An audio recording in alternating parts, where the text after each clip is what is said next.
Assalamualaikum warahmatullahi wabarakatuh. Salam sejahtera bagi kita semua. Perkenalkan, saya Dip Rahmat, mahasiswa Universitas Saber Asia jurusan S1 PJJ Manajemen. Pada kesempatan ini, saya akan membawakan presentasi dengan topik perekonomian Indonesia periode April 2021. Topik ini sangat penting untuk kita pahami bersama, karena mencerminkan bagaimana kondisi fundamental perekonomian nasional pada masa krusial, yaitu setelah terjadinya guncangan besar akibat pandemi COVID-19. Seperti yang kita ketahui, pandemi COVID-19 tidak hanya berdampak pada sektor kesehatan, tetapi juga memberikan efek domino terhadap sektor ekonomi, sosial, hingga psikologis masyarakat. Banyak sektor usaha yang mengalami keterpurukan, lapangan pekerjaan yang menyempit, dan konsumsi masyarakat yang menurun drastis. Di tengah situasi ini, pemerintah Indonesia dihadapkan pada tantangan besar.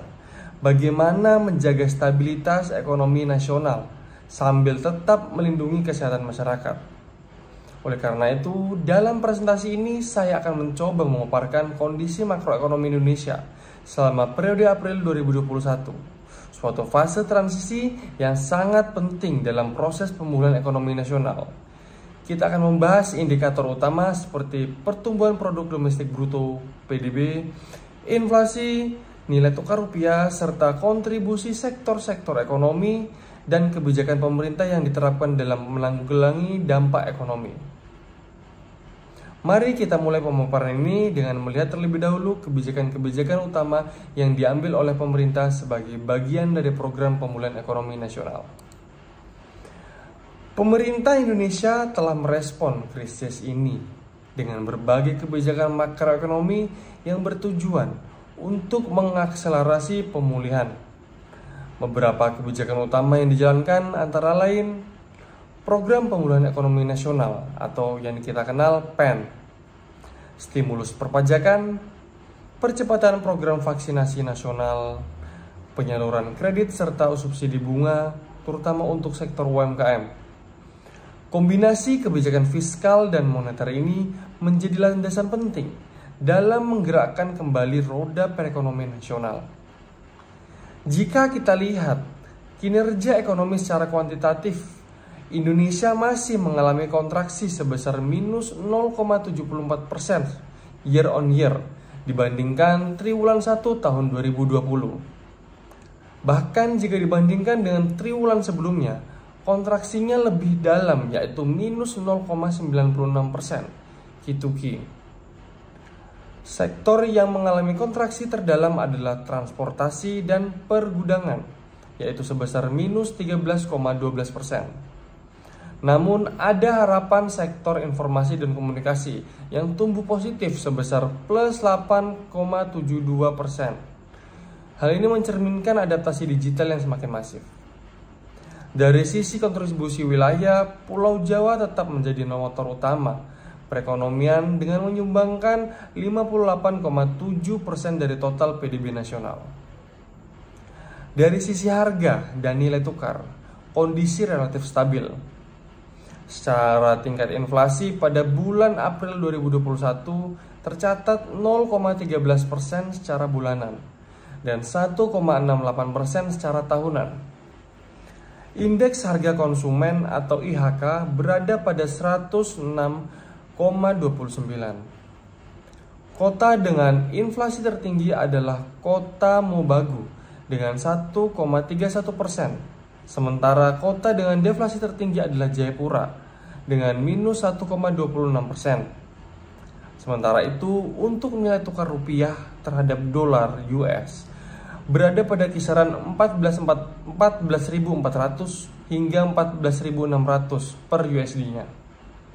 Menurut kurs JIS-DOR dari Bank Indonesia, ini menandakan stabilitas nilai tukar yang cukup terjaga dibandingkan periode sebelumnya. Penentuan kebijakan ekonomi di Indonesia tentu melibatkan banyak pihak, antara lain pemerintah pusat melalui Kementerian Keuangan, Bappenas, dan Kementerian Teknis lainnya. Kemudian Bank Indonesia sebagai otoriter moneter Kemudian OJK, Otoritas Jasa Keuangan, untuk sektor keuangan. Dan pelaku usaha, lembaga legislatif, serta masyarakat itu sendiri melalui daya beli dan konsumsi. Semua pihak ini berperan dalam menentukan arah kebijakan fiskal moneter dan sektor real agar tetap harmonis. Nilai tukar rupiah yang cenderung melemah selama awal 2021 berdampak langsung terhadap PDB. Impor menjadi lebih mahal, terutama bahan baku dan barang modal. Ini menyebabkan beban produksi meningkat dan mendorong terjadinya cost push inflation, yaitu inflasi yang disebabkan oleh kenaikan biaya produksi. Akibatnya, output industri bisa tertekan dan daya beli bisa menurun. Memang, pelemahan kurs bisa meningkatkan daya saing ekspor, tetapi kontribusi ekspor Indonesia saat itu belum cukup kuat untuk menahan tekanan kontraksi. Kesimpulannya, dampak negatif dari pelemahan kurs masih lebih dominan terhadap pertumbuhan ekonomi pada saat itu. Kemudian inflasi IHK yang tercatat terendah, yaitu 1,68%, sebenarnya mencerminkan lemahnya permintaan domestik. Konsumsi rumah tangga belum pulih sepenuhnya, yang padahal merupakan komponen terbesar dalam pembentukan PDB. Produsen juga tidak berani menaikkan harga karena daya beli masyarakat masih rendah. Namun, di sisi lain stabilitas harga tetap terjaga, yang menjadi faktor positif dalam menjaga kepercayaan investor dan pelaku usaha. Jadi, inflasi yang rendah sekaligus menjadi indikator lemahnya permintaan agregat yang turut memperburuk kontraksi ekonomi di triwulan 1 2021.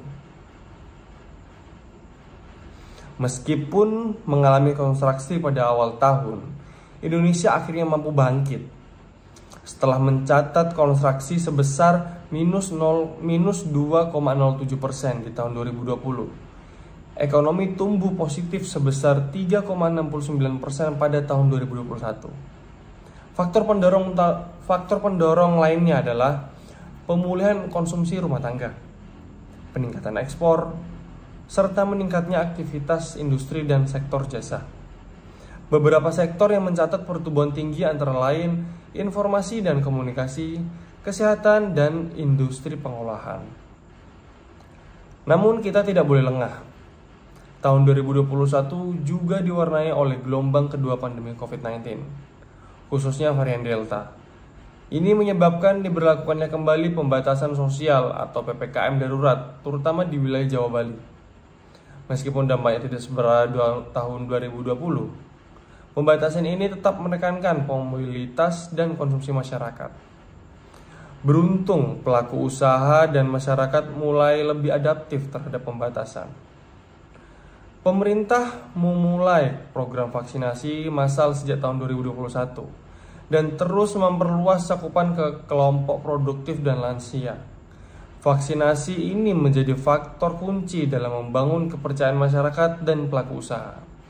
Di sisi kebijakan fiskal, pemerintah melanjutkan program pemulihan ekonomi nasional dengan alokasi anggaran sebesar 699 triliun rupiah.